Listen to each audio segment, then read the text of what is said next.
Good day, Tamers. Welcome back to Good Card, Bad Card in the new house. I apologise if it's echoey. We are in a different space, but I'm joined again by the lovely Replay. Replay, how you been? Oh, it's good to be back. Thank you for having me. I've been good, and I hope the house is suiting you well. It's getting there. There's still like tons of boxes to unpack, but everyone's settled in quite nicely. Just for those who are playing along with the whole rest of the series, this is the first episode not recorded in the same batch, and it'll be the only episode recorded in this batch because we have a ban list coming this weekend. Yeah, it's very exciting. Hopefully, they hit the things I want to be hit, and then upset everyone else things I don't want, or they want to be hit. I wish they'd stop the cards that bully me. Yeah, Looking at you, Doggo. they hit all the cards I don't like, and then just leave the ones that I do. Please, Bandai, come over to my house. We can have a nice meal. We'll share a meal together and break some bread. And if you want to ban these cards to me, that'd be great. So, would you like to introduce today's card for us then, Mr. Willie B? Yes, we are talking about the BT14 Bowmon today, part of multiple kinds of decks, but most prominently the Takenouchi deck is what people are looking at to be hit for.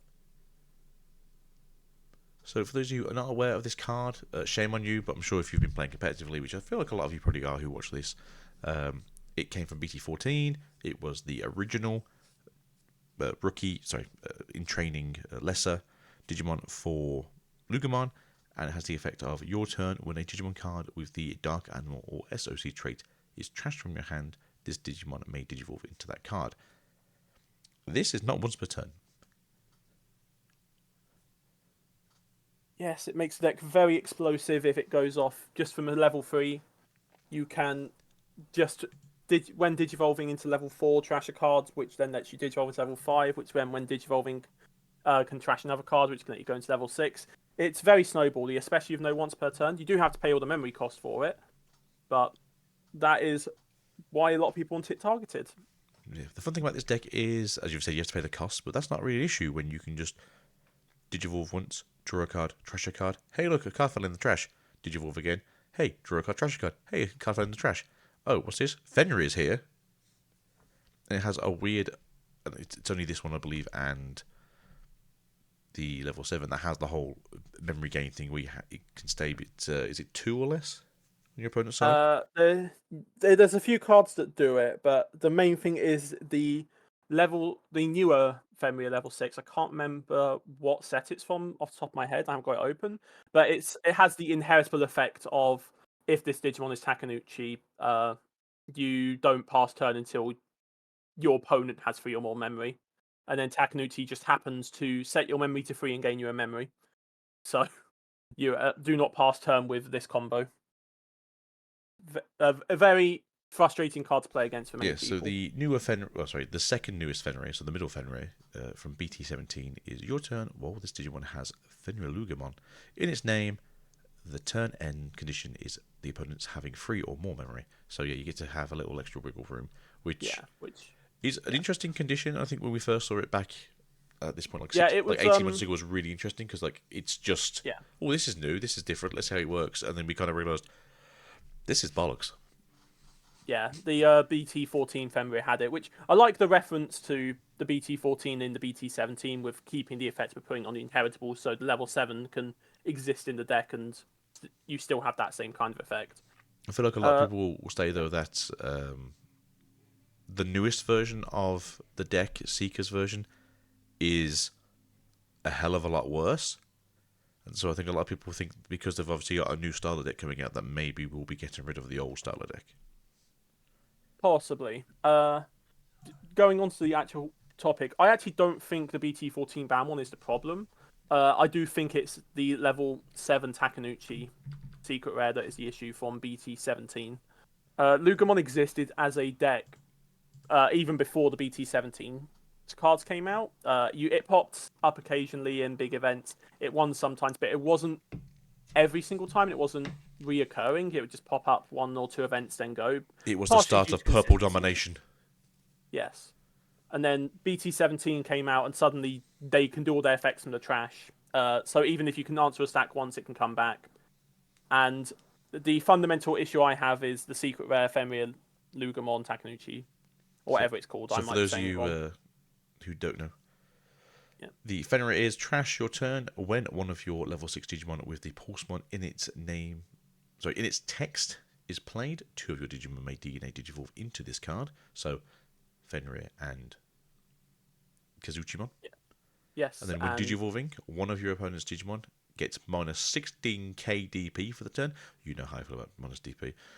If DNA Digivolving, you may set the memory to 3 on your opponent's side. Then, if a Tamer card is in this Digimon's Digivolution cards, gain 1 memory and recover 1 to the deck. Well, guess what? Of course you're going to have a Tamer in this thing. That's the whole thing about the Lugamon line. Lugamon line, yeah, and a lot of the ones from that era of Liberators, not Liberators, Seekers? What's the series called? Seekers, yeah. Seekers series. Yeah. And that was the whole thing about this version of the card game, or their version of the media franchise, was all the Tamers essentially Gundammed the shit out of their Digimon, and so of course you're going to have a Tamer somewhere in the stack, generally in your Fenrir stack. And then when attacking by trashing the top card of your secure stack, funnily enough, we just recovered one. Trash the top card of your opponent's secure stack. Yes, and the reason this combo works so well is the BT17 Fenrir Lugamon of the same set is when Digivolving, if AG is in your Digivolution cards, you can play a Fenrir Lugamon or a Kazuchi from your trash without paying the cost, and then it gets returned to the hand at the end of your opponent's next turn, which is surprisingly not that big of a problem for the deck. No, because funny enough, when you DNA things, effects don't work anymore. Yes, negative or gone. positive. It's a new Digimon. And then it has an alternative effect when one of your Digimon Tamers that have the SOC trait or Pulsemon text is played, leaving opponents 10k or less Digimon. So you play the Kazuchi, you delete a Digimon, and then you DNA from trash, and then it does not matter how much memory you spent getting to this stack, you get to keep your turn because of the way Takenouchi works. So yeah, that's basically how the deck became the way it was. It went from being a very weird build a board OTK deck to being a boy build a board. Yep. Yeah, just build one big monster over and over, essentially. So that was that was it. Yeah, basically. Bowmon is partially enabled to this because you just raise with the Bowmon. You have a level 3. Generally, it might be BT14 Lugamon, so you can put an AG under it immediately. But if not, like Mind Link Tamers also exist, so you can generally use them at any point you want to. And then you just Digivolve into level 4, which when Digivolving trash 1, which you tend to trash to level 5, which you then Digivolve straight into, and then the level 5 can trash when Digivolving, which lets you go into level 6 that you just trashed. There's no point where you pass turn with this chain of events. However, my reasoning for why I think Takenouchi is more of the issue here is it is what stops you passing turn. There are plenty of decks that can go an entire stack in one turn, but their turn ends. Takenouchi is very unique because it keeps your turn regardless. Now, obviously, if you have a little swath of red memory boost or, well, just any memory boost and trainings, any deck can keep turn, but there's an investment process to that. Whereas Takenouchi, he himself just enables stuff working from trash. The main issue you have to think about is getting the BT or the BT17 Fenrir ready to be digivolved into as part of this stack to get you to play the other level 6, which then lets you DNA. That's very doable, especially in purple, where you can add your cards back. And then the other one is from the BT16 Solugamon, which is end of attack once per turn. If your opponent has 1 or more memory, and suspend this Digimon, which, funny enough, you've set your opponent's memory to 3 and then gained 1, which means that they're always going to be in this position. So you're generally taking 4 cards per swing. Yes. With that one body. Yeah. The alternative is the BT17 Bowmon, which a lot of people are saying will help. Or because the BT14 Bowmon is fine to hit because BT17 Bowmon exists. And BT17 Bowmon isn't a bad card by any means. It's not like a case of just give it its name. No, it's once per turn.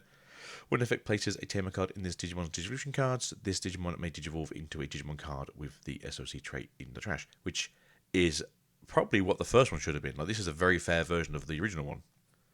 Yes, my issue with it is still that currently, as the way the deck works, you can raise from you can go raising, and then as long as you have access to an AG or just a Tamer to put underneath it of some kind, you can then do your full combo from level 3 from any memory count.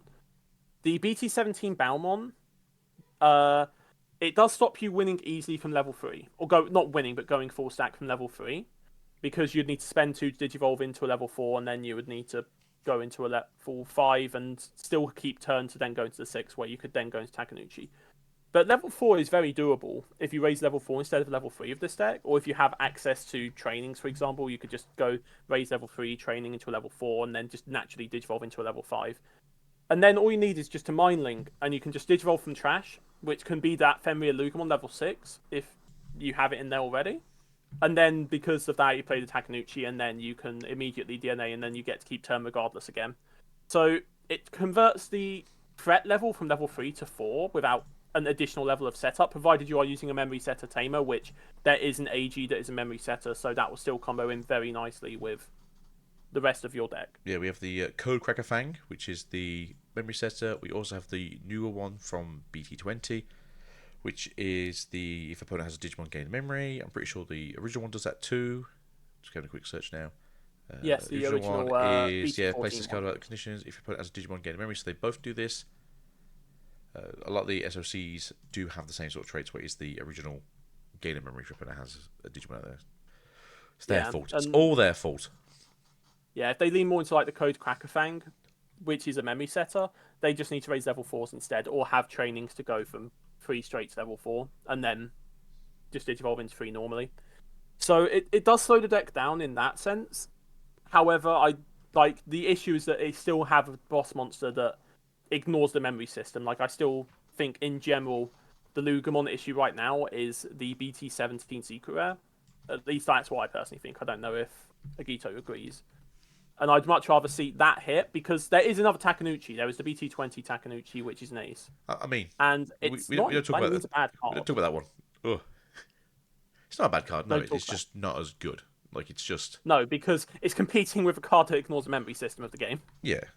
So it'll never appear good when compared to what currently exists. But that's because what currently exists is just. And just for clarity, so we will say that the Digimon card here is hand counter blast DNA. So obviously you can have the Kazuchi in hand this time, so that we don't have to have it on the field or have a way to get onto the field. On play, when digivolving, 2 of your opponent's Digimon get minus 10k for the turn. Then, if there is a Tamer card in Digimon's Digivolution cards, delete one of your opponent's 10k or less lower Digimon. Obviously, that's a very good effect to just pop something like that. And then when attacking by trashing your top security card, activate this Digimon's when digivolving effect. So you just board wipe everything instead, to be fair. Yeah, it just board wipes everything. It's a much more control-based deck, which fits better in with the previous Lugumon support, where it was about building a wide board and then swinging, like building up a wide board, and then next turn you swing in with all of them for the game, unless your opponent answers some of your Digimon, which is part of the back and forth for the game. It is. But it's not by any means a bad card. It has potential to board wipe multiple times, even. It does. It also combos with the new Fenrir, which is the whole because you're deleting things on your opponent's side once per turn, you can pop a security, which makes sense, but you are also popping your own security to kill everything. Yeah. So it is swings and roundabouts. Yeah, but I think it's a much more fair deck, and it certainly would not be a bad one. Yeah, instead of it being an aggro deck like it currently is, where it's just like how fast can we hit the board, how fast can we get to level 7, how fast can we swing, it's more about let's just do some chip damage, let's just try and get in a few hits, and then we'll clear the board, and then basically you've got a turn or two to come back, rather than if you see this hit the board, you know you've lost. Yeah, like I say, and I want to stress, I don't think BT17 Takenouchi is you win the game card, but it's a card that can be gotten into so easily in the deck. Like, it can reasonably get into the card every single turn if it's running Analog Youth. Because even if the opponent answers the Takenouchi, well, they get, as long as they have level 3 in raising already, which they can do if they use Youth, because if cards die, they can go back into it. They can just go into the stack again as long as they have level 4, 5, and 6. Well, as long as they have a level 4, 5, and 6 in hand, which most decks tend to have access to multiples. The one exception being the Fenrir Luga BT17, but I can't remember off the top of my head, but I think the deck has access to cards that let them put it back into its hand. So they can one of the Lugarmons does that, where you can trash a card and return a card. Yeah, it might be BT20. So they would just use that.